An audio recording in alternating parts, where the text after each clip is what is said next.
প্রবাসীরা প্রথম ভোট দেওয়ার সুযোগ পেয়েছে, তাদের মধ্যে যে উচ্ছ্বাস, প্রবাসীদেরকে বলা আছে যে নির্দিষ্ট টাইমের আগে ব্যালট খোলা যাবে না, কিন্তু অনেকে নিজে নির্দিষ্ট টাইমের আগে ব্যালট খুলে ধানের শীষে ভোট দিচ্ছে, নাকে ভোট দিচ্ছে, ভাইরাল হয়েছে ছবিগুলো। কিন্তু এটা কিন্তু নির্দিষ্ট টাইমের আগে। এখন আপনি কথা হচ্ছে এক জায়গায় আপনি অনেকগুলো ব্যালট পেলেন, পেয়ে কি আপনি চাইলে কি সাথে সাথে ভোটটা দিতে পারেন? ভোটটা কি এই অ্যালাউ হবে না, এখানে কিছু প্রসিডিউর আছে। আপনি যখন এই ব্যালট পেপারে, পোস্টাল ব্যালটে যখন একটা অ্যাপস আছে, বিডি অ্যাপস আছে, এই অ্যাপসে সাইন ইন করতে হয় আপনার নাম্বার দিয়ে, সেখানে আপনার এনআইডি কার্ড দিতে হয়, এনআইডি কার্ড দিয়ে সেখানে একটা অ্যাড্রেস দিতে হয়, পোস্টাল অ্যাড্রেস। আপনি জানেন বিদেশে একটা পোস্টাল অ্যাড্রেসকে টাকা দিয়ে নিতে হয়, পোস্টাল অ্যাড্রেস দিতে হলে টাকা দিয়ে নিতে হয়। এখন যারা স্থানীয় আছে বা যাদের যাচাই করার কোনো ব্যবস্থা কি আছে? আপনি যাচাই তো করবে হচ্ছে আপনি কি দিয়ে যাচাই করবে হচ্ছে আপনি এনআইডি কার্ড দিয়েছেন। দেখেন আপনি যখন সাপোজ আপনি খামটা পেলেন, খামটায় পেয়ে ভোটটা দিয়ে পাঠাই দিলেন, আপনার ভোটটা অ্যালাউ হবে না। কেন অ্যালাউ হবে না জানেন? কারণ খামের ভিতরে একটা কিউআর কোড আছে। আপনি যেই সাইন ইন করেছেন যে অ্যাপসটা দিয়ে, আপনার নাম্বার দিয়ে, সেই কিউআর কোডকে স্ক্যান করতে হবে। স্ক্যান করার পর তারপরে আপনার ভোটটা অ্যালাউ হবে। কোন মোবাইল? যে মোবাইলে আপনি সাইন ইন করেছেন, মানে আপনার নির্দিষ্ট বরাদ্দের পরে, এখন না। আপনি যদি এখন সবগুলো নিয়ে ভোট দিয়ে দিলেন, এরপর পাঠিয়ে দিলেন, এগুলো অ্যালাউ হবে না। কারণ আমরা নিয়মটাই জানি না। নিয়মটা হচ্ছে আপনাকে কিউআর কোড স্ক্যান করতে হবে।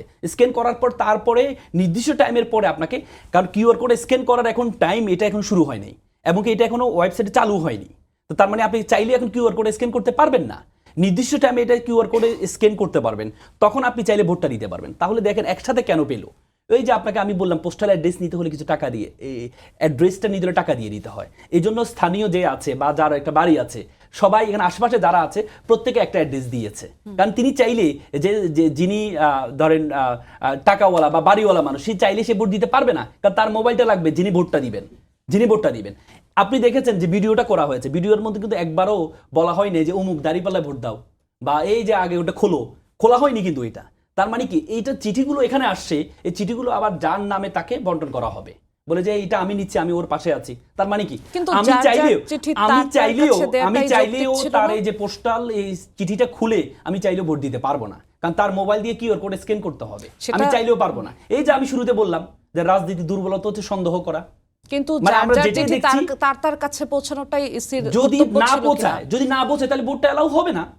এত কষ্ট করে আপনি একটা সাইন ইন করে, আমি একজন প্রবাসীকে দেখেছি, মানে তার সাইন ইন করতে কমকে 3 ঘন্টা সময় লেগেছে, আমার থেকে সহযোগিতা নিয়েছে। তার মানে এত কষ্ট করে, এত আবেগ দিয়ে যে প্রবাসীটা ভোটটা সাইন ইন করলো, এই তারপরে পোস্টাল ব্যালটটা তার কাছে আসলো, আপনি কি মনে করেন সে তারটা গ্রহণ করবে না? সে কি এমনি ফেলে দিলে তো লাভ হবে না। আপনি যত টাকা খরচ করেন, যতক্ষণ পর্যন্ত আপনার মোবাইল দিয়ে কিউআর কোড স্ক্যান না করবেন, ততক্ষণ পর্যন্ত আপনার ভোটটা অ্যালাউ হবে না। তো তাহলে এই জিনিসটাকে, একটা ভিডিও দেখলাম আমি, নামও বলা নেই যে দাঁড়িপাল্লায় ভোট দাও, বা খোলাও নেই, তারপরেও আমরা সন্দেহ করছি এইটাকে নির্দিষ্ট কোন দলের হইতে পারে। সেটাকে, এটা আমাদের যেটি বললাম যে আমরা একে অপরকে সন্দেহ করি, এবং সেখানে একটা মবও হয়েছে। সেখানে ওই বাড়ির সামনে বিএনপির কিছু লোকজন গিয়ে লাইভ করছে, এই আমরা ভুয়া ভোটকে ঠেকানোর জন্য আমরা আসছি। তার মানে কি, এই যে আমাদের রাজনীতিটা, আগের যে রাজনীতি, সে রাজনীতিতে আমরা ফিরে আসছি।